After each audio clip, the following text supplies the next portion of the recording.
क्या स्वर्ग है? क्या यह पॉसिबल है कि पलक झपकते ही एक जगह से दूसरी जगह पहुंचा जा सके? क्या परफेक्शन जैसी कोई चीज़ है या कोई ऐसी दुनिया जिसकी कोई लिमिट्स ना हो? जॉनथन लिविंगस्टोन एक समुद्री पंछी है जिसे उड़ना बेहद पसंद है और उनकी स्टोरी ने बहुत से लोगों को इंस्पायर किया है। उनका ये बेस्ट सेलर आपको सारी बातें सिखाने वाला है, लव के बारे में, परफेक्शन और हार्डशिप के बारे में, और सबसे बढ़कर ये बुक आपको उड़ना सिखा देगी। जॉनथन लिविंगस्टोन कोई मामूली सीगल नहीं था। अब तक तो आप यह समझ चुके होंगे, सीगल यानी समुद्री पंछी। जब उसके झुंड के बाकी पंछी खाने की तलाश में इधर उधर घूम रहे होते तो जॉनथन उड़ने की कोशिश में लगा रहता। बाकी सीगल्स सिर्फ इसलिए उड़ते थे क्योंकि उन्हें अपना खाना ढूंढना था, लेकिन जॉनथन को ऊपर और ऊपर उड़ना था। वो देखना चाहता था कि उसके पंख उसे कितनी दूर तक ले जा सकते हैं। वो अक्सर किनारे से बहुत दूर जाकर अपनी प्रैक्टिस में लगा रहता और यही वजह थी कि वो हमेशा औरों से अलग थलग पड़ जाता था। अपने ख्यालों में गुम जॉनथन सिर्फ दूर तक उड़ने का सपना देखता था। एक दिन उसकी माँ ने पूछा, जॉन, तुम बाकियों की तरह क्यों नहीं हो? तुम कुछ खाते नहीं हो, जरा देखो खुद को, एकदम हड्डी और पंखों का ढांचा बन के रह गए हो। इस बात पे जॉनथन बोला, मॉम, मुझे कोई फर्क नहीं पड़ता कि मैं कितना कमजोर हूँ। मैं तो बस यही जानना चाहता हूँ कि मैं ऊपर हवा में क्या कर सकता हूँ और क्या नहीं। उसके फादर ने उससे कहा, विंटर सीजन बस आने ही वाला है, अब बोट्स कम दिखेंगी और मछलियाँ भी पानी के बहुत अंदर चली जाएंगी। ये मत भूलो कि तुम सिर्फ खाने के लिए उड़ते हो। जॉनथन ने अपने पेरेंट्स की बात मान ली और कुछ दिनों तक वही किया जो बाकी सीगल्स करते थे। वो पानी के ऊपर बने पुल और फिशिंग बोट में घुसा रहता, खाने के लिए दूसरे सीगल्स के साथ मारामारी करता। लेकिन कहीं अंदर से उसे यही लगता था कि वो ये सब करने के लिए पैदा नहीं हुआ है। वो यहाँ पर बस अपना टाइम वेस्ट कर रहा है। जॉनथन समुद्र में कहीं दूर तक उड़ गया। वो बाकी सीगल्स जैसा फैटी नहीं था, इसलिए वो बड़ा खुश और एक्साइटेड था कि वह इतनी दूर तक उड़ सकता है। उसे अब अपनी स्पीड का पता चल चुका था। जॉनथन हवा में 1000 फीट ऊपर उड़ रहा था। उसने एक डीप डाइव ली। उसकी स्पीड 70 माइल्स पर आवर थी। जॉनथन शायद पहला सीगल था जो इतनी रफ्तार से उड़ सकता था। लेकिन एक पॉइंट ऐसा आया जब विंग्स पर उसका कंट्रोल छूटने लगा, लेकिन वो बार बार कोशिश कर रहा था। वो करीब 1000 फीट तक उड़ा। फिर उसने एक डाइव मारी। बस एक चूक हो गई थी। उसके विंग्स का एंगल ज़रा सा गलत मुड़ गया और वो जाकर सीधे समुद्र से टकरा गया। और जब उसकी आँख खुली तो उसने खुद को समुद्र पर फ्लोट करते पाया। चांद की चांदनी से पूरा समुद्र रोशन था। जॉनथन बुरी तरह थका हुआ था और उसके पंख भी बड़े भारी हो गए थे। उसके दिल से एक आवाज़ आई, यहाँ दूर दूर तक बचने का कोई रास्ता नहीं है। मैं एक सीगल हूँ। अगर मैं उड़ने के लिए पैदा हुआ था तो मेरे भी फाल्कन जैसे छोटे विंग्स होते। मेरे फादर सही बोलते हैं, मुझे ये बेवकूफ़ी नहीं करनी चाहिए। किसी तरह उड़कर जॉनथन वापस किनारे तक पहुंचा। उसने देखा चारों तरफ अंधेरा फैला हुआ था। बैठ जाओ, उसके अंदर से फिर आवाज़ आई। सीगल्स अंधेरे में नहीं उड़ते। अगर तुम अंधेरे में उड़ने के लिए बने होते तो तुम्हें उल्लू जैसी आंखें होती और फाल्कन की तरह शॉर्ट विंग्स भी। तभी जॉनथन को एक यूरेका मोमेंट आया और तभी उसका सारा दर्द और सैडनेस गायब हो गया। शॉर्ट विंग्स, एक फाल्कन जैसे शॉर्ट विंग्स। उसने खुद से कहा, मैं अपने हाफ विंग्स फोल्ड करके अपने फेदर्स की टिप पर उड़ सकता हूँ। इस तरह मेरी स्पीड भी बढ़ जाएगी। जॉनथन ने एक बार फिर से अपने विंग्स फैलाए। वो 2000 फीट तक हवा में उड़ता चला गया। उसे पता था कि ये चीज़ डेंजरस है, लेकिन वो उड़ता चला गया। जॉनथन ने अपने 4 विंग्स बॉडी से चिपका रखे थे और सिर्फ अपने विंग्स के टिप पर उड़ रहा था।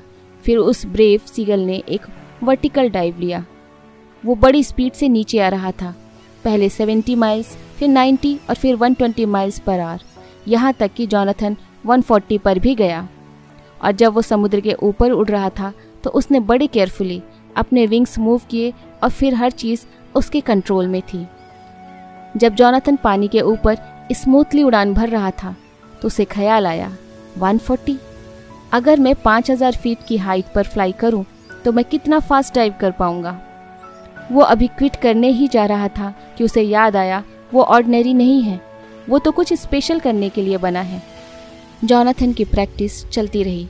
उसे खुद पे कॉन्फिडेंस था और लाइफ में फर्स्ट टाइम उसने फील किया था कि वो अपनी फ्लाइट कंट्रोल कर सकता है। 5000 फीट से उसका घर एक छोटा सा घोंसला लग रहा था। उसने फिर से एक बार अपने विंग्स फोल्ड किए और एक डाइव ली और फिर तभी एक अमेजिंग चीज़ हुई। उसकी स्पीड 240 माइल्स पर आवर थी। कोई भी सीगल आज तक इस स्पीड में नहीं उड़ा था, उसके अपने झुंड से भी नहीं। अगर वो अपने विंग्स फैलाता तो पक्का नीचे गिर जाता, लेकिन उसने अपने विंग्स टिप्स को हल्के से मूव करना सीख लिया था। जॉनथन हवा में बड़ी खूबसूरती से कलाबाजियाँ खा रहा था।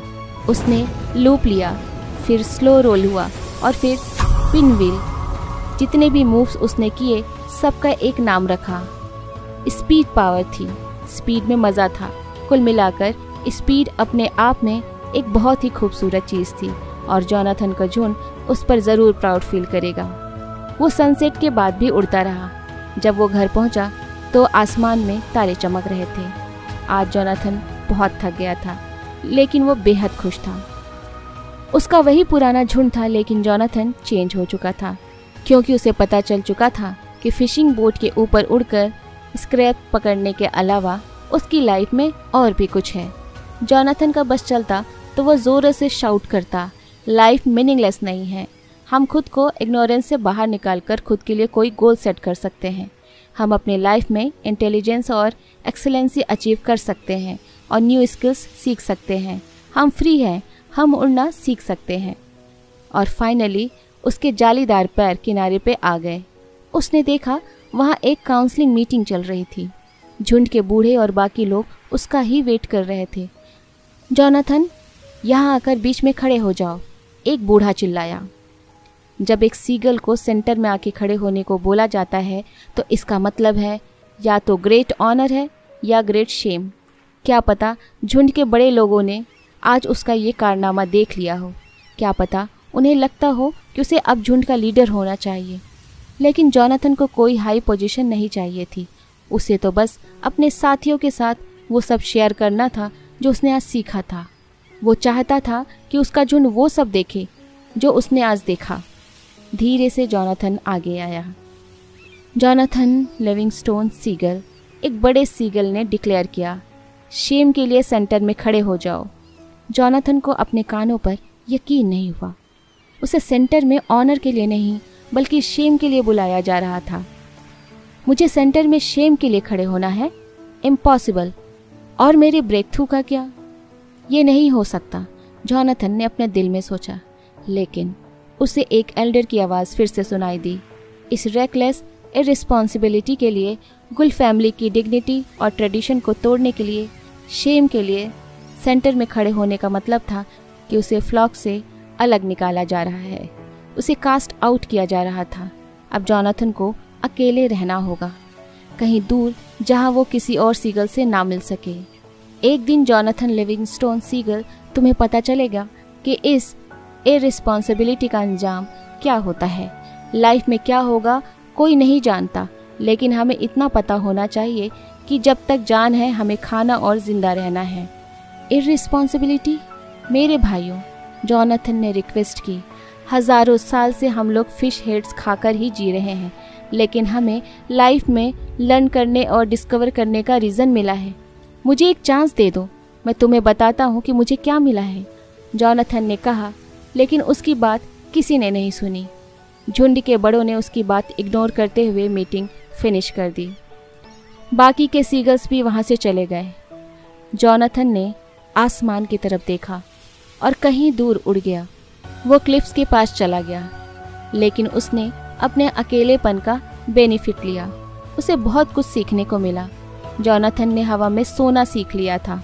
वह अंधेरे में भी उड़ सकता था और उसने एक बड़ी इम्पॉर्टेंट चीज़ सीख ली थी जो उसके बहुत काम आ सकती थी। उसने देखा कि अगर वो हाई स्पीड से समुद्र के अंदर डाइव करे तो वो सरफेस से 10 फीट नीचे भी फिश पकड़ सकता था। अब फिशिंग बोट्स के चक्कर लगाने की ज़रूरत नहीं थी। जॉनथन को अपने डिसीजन पर जरा भी रिग्रेट नहीं था। वो समझ चुका था कि हमारा गुस्सा, बॉर्डम और फियर लाइफ को शॉर्ट बनाते हैं। सारी नेगेटिव फीलिंग्स पीछे छोड़कर वो अपने लिए एक लॉन्ग हैप्पी लाइफ के सपने देख रहा था। एक रात हमेशा की तरह शांति छाई थी। तभी आसमान से कुछ आया। 2 चमकीले सीगल्स क्लाउड से गिरे। जॉनथन ने उनके विंग्स की ग्रेसफुल फ्लिप देखी।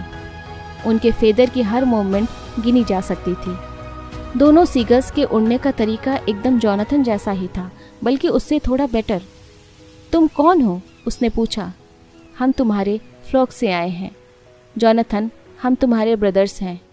हम तुम्हें बहुत ऊपर तुम्हारे घर ले जाने आए हैं। दोनों शाइनिंग सीगल्स ने बड़ी शांति से जवाब दिया। मेरा कोई घर नहीं है, मैं आउटकास्ट हूँ। क्या ग्रेट माउंटेन विंड से भी ऊंची जगह कोई है? जॉनथन, जब एक स्कूल फिनिश्ड हो जाता है तो हमें नया ढूंढना पड़ता है, दोनों ने कहा। अब जॉनथन सब कुछ समझ गया। उसने ऊपर आसमान की तरफ देखा जिसने उसे इतना कुछ सिखाया था। ठंडी हवा में उसने एक डीप ब्रेथ ली और बोला, यस आई एम रेडी। और फिर तीनों बादलों में कहीं गायब हो गए।